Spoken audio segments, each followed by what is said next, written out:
This daily dose is brought to you by Pirate.Black. ARRR! If you've ever watched this channel before, you know how much I care about privacy. You shouldn't be using browsers like Microsoft Edge or Google Chrome that collect a lot of personal data about you. Like, these browsers phone home data to Google and Microsoft about your browsing history and your preferences. And I basically say that you should be using browsers that respect your privacy more and don't just collect all of your private data. If you're not doing anything illegal, why is your browsing history and privacy so important? And I've also gotten comments like this one as well. And this one is basically saying, if you really want to be private on the internet, just completely throw away the internet and become a monk, because there is no privacy on the internet. These companies are already collecting so much data about you, so who really cares if they collect a little bit more from something like Google Chrome?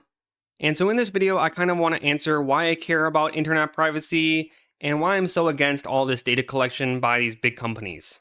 Now, if you watch any other video on YouTube or anybody talking about why privacy matters, they'll probably start waxing philosophical about how important privacy is to society. And they'll give all of these abstract reasons as to why you need to care. And maybe you'll even see some quote like this.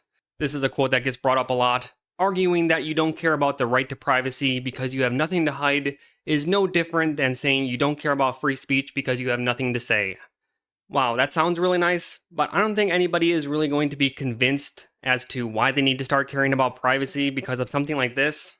Because I actually used to be like a lot of these people. I used to use Google Chrome, I used to use Facebook and Twitter and all of these other privacy invasive services, because that's just what you did, is what everybody else is doing, and I didn't really care about the data collection because why would I?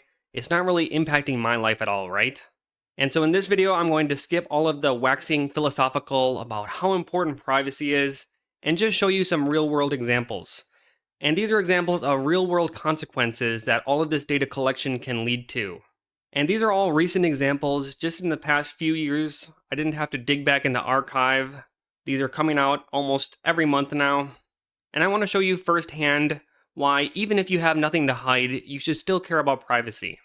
So I'm probably like you, I don't do anything illegal, so it doesn't really matter if Google collects a bunch of data about me, right? Well, that's what this dad thought whenever he took photos of his naked toddler for the doctor. Google flagged him as a criminal. So basically what happened here is he had to take photos of his toddler's genitals. Something was wrong with his toddler's genitals, and so he took photos of it and sent it to the family doctor. But the thing is, he took these photos with his Android smartphone, and so it automatically uploaded them to Google Photos. So not only did his doctor get photos of his child, but also Google got a copy as well. And since Google scans all of the photos that you upload, it automatically flagged him for sexual abuse imagery. So thanks to trusting Google with his data, Google now thinks that he's a criminal.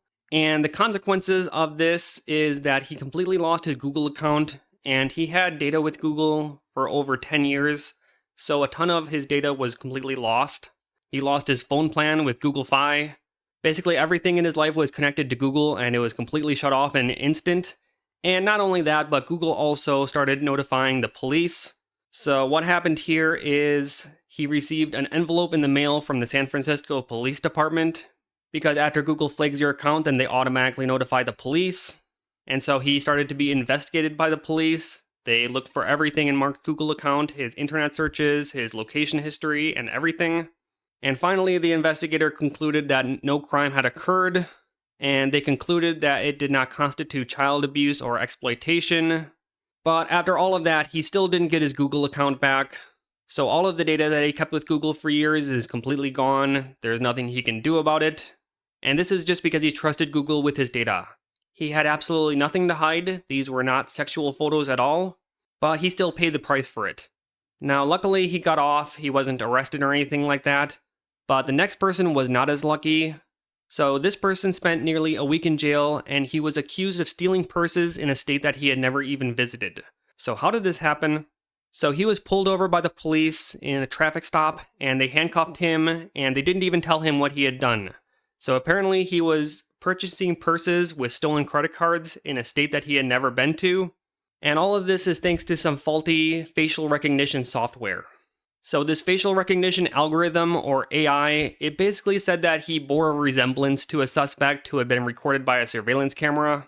And they have a gigantic database of faces, and they essentially use this AI in order to compare the two faces, and they decided he looked like the criminal, so that's why they arrested him. Now you might be wondering where they get this database from. It's from this company called Clearview AI. And this company gets its giant database of all of the different faces that it has from big social media companies like Facebook and LinkedIn. So they scrape billions of photos from the public web, and there's a good chance any photo that you posted to social media is probably in this database now. And yes, it can be used to connect you to crimes that you did not even commit.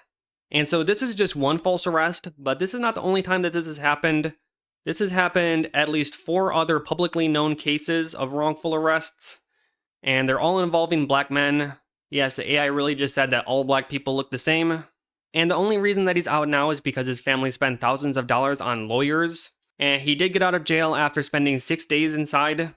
But still, he had to spend thousands of dollars for something he didn't even do. And he's probably one of the lucky ones. There's probably cases that we don't even hear about. Like in this quote, a lot of people don't have thousands of dollars to clear their names, and these people will have names and stories we will never know. They will languish in jails and prisons. So this is just one thing that companies and governments are doing with your data. He didn't have anything to hide, he didn't do anything wrong, anything illegal, and yet he was still punished for it. Like I said, there have been many different cases of this. This is another man who was arrested for the exact same thing. Another reason why you might care about privacy is to avoid people spying on you. So Amazon's Ring cameras were used to spy on customers. So these are home security cameras that you can put in your house and have it monitor things. You can check it via your smartphone. But the thing is, it also sends all of the video feed back to Amazon. And so I'm sure you can imagine how this is going to turn out. And so all of the employees, along with workers from a third party in Ukraine, they could all download any of these videos and save them and share them as they liked before July 2017. And just for this, Amazon is getting a nice little slap on the wrist of $5.8 million. That'll definitely teach them a lesson. And of course, these employees abused this right of being able to view cameras from anybody's house. So they would view thousands of videos from at least 81 different female users. And these employees went looking for camera feeds that suggested that they may have been used in private areas like the master bedroom, the master bathroom, or the spy cam. And so this specific employee looked through the videos at least an hour a day on hundreds of occasions, and the only reason he got caught is because he was a little bit too creepy. He was only viewing videos of pretty girls, and that's the only reason that they even stopped it. And even after they kind of tightened up security in September 2017, this still continued to happen. Even worse, a male employee used his access rights to spy on a female colleague's videos, looking her up using her email address. This is really creepy. And these kinds of creepy things are just going to happen whenever you give a company unlimited access to all of your data, especially some of the most private data that you have, videos of your own home. But now, of course, they've really cleaned things up and they only access a customer's private video with that customer's consent. Isn't that nice? But at the same time, Tesla was also spying on people using the cameras in their cars. This is another story that recently came out. And of course, Tesla has a bunch of cameras all over their car in order to improve their automatic self-driving. And of course, all of these cameras feed straight back to the Tesla office.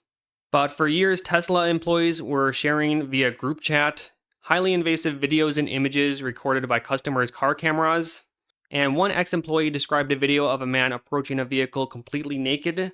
And this is because even after you turn off your car, previously Tesla was still recording video using the cameras. So imagine this car is in your garage and you think you're alone, but you're privately being spied on by your car. And they would share this all around the office. They would show a video of a car hitting a child riding a bike. And they would post all these funny memes and videos in their group chat. And these employees even have access to the location of the recordings, which is really creepy. It can reveal where you actually live. And an ex-Tesla employee said that we could see them doing laundry and really intimate things. We could see their kids. And I don't know about you, but I find the fact that these companies are able to spy on your kids a little bit creepy. I don't know, maybe I'm crazy for being concerned about this. Maybe I'm just a crazy privacy nut. But I think that this kind of behavior is absolutely unacceptable. But when you don't care about your privacy and you give all your data to these companies, these are the kinds of things that they can pull. What are you going to do about it? And just to illustrate how much data Facebook has on you, Signal tried to run one of the most honest Facebook ad campaigns ever. So Facebook exposes all of this data to advertisers, and so if you really want to get invasive, you can run these highly specific ads. And Signal tried to run this ad campaign basically showing Facebook users how much private personal data that Facebook actually collects on you. So you got this ad because you're a teacher, but more importantly because you're a Leo and single. And we also know that you're in Moscow, you like sketch comedy, and this ad thinks that you do drag as well. And Facebook probably knows more about most people than even their friends or family do. Maybe you don't want people to know about some of this stuff, but Facebook collects all of this and exposes it to advertisers. And this ad campaign, which unsurprisingly got shut down by Facebook, kind of illustrated how much they know. Again, really creepy how much Facebook collects about you. But all of this data collection isn't just used for this kind of creepy spying on you, but is also being used to screw you over. So this is something that you've probably heard of before. But if you're trying to book a flight online, then you might know that it actually matters if you have a Mac or a PC. Because if you're using a Mac, then at least Orbitz, a popular online travel agency, was showing higher prices for hotel rooms to Mac users compared to those who used a Windows PC. And they later admitted that this in fact was a user trait that they were targeting. Apparently Mac users are a little bit more wealthy than PC users, so they'll probably splash out a little bit more on a hotel room, because Mac users were being shown more premium rooms first, compared to Windows users who are always shown the cheapest price for a room first. And so this data collection can also just be used to screw you over and make you pay higher prices than what you would expect. And so of course this is the case where this website was actually caught doing something like this, but of course you better believe that other companies are doing this as well, just in more subtle ways. And so after hearing about all of these stories, you'll have to forgive me for not completely trusting what these companies do with my data. Because time and time again, these big companies that collect your data have proven time and time again that they can't be trusted with your data. They can't be trusted not to misuse your data. And so I just don't want these companies like Google, Microsoft, and Facebook to know any more about me than they absolutely have to. Because these aren't exactly companies that are known for their upstanding moral virtue and ethics. And even if you completely trust all of these websites, like if you completely trust that Google will never do anything dangerous with your data, well, just having all the data in their databases is already a vulnerability because so many of these companies have been hacked before. And it seems like every month you're hearing about a new data breach. And so this is a recent example about how mental health data was posted on the dark web by Russian hackers. So even if this company wasn't doing anything nefarious with your data and would never do anything nefarious with it in the future, just by having all this data, it was a target for hackers. And now thousands of people's information about very private matters of their life, like their mental health treatment, that's probably not something that you just want to be out there on the internet for everybody to see. But thanks to hackers, all of that data is now out there. And so what privacy is all about is whenever I search for something, whenever I go to a website in my web browser, whenever I send a message to someone, I want that to just be between me and maybe the person that I'm sending the message to. I don't want it to be read or analyzed or aggregated by any third party. I don't want them to know what I'm doing, not because I have anything to hide, but because I don't really have anything I particularly want to share with them. What I search for on the web is none of Google's business. It's none of your business, it's none of anybody's business, and that's all privacy is about. It's just the belief that you should be in control of your data, not other third parties that can do whatever they want with it. And the reason that I don't trust all of these companies with my data, well, I just read a whole bunch of articles as to why I don't trust them. Because they've proven that they will continuously misuse your data.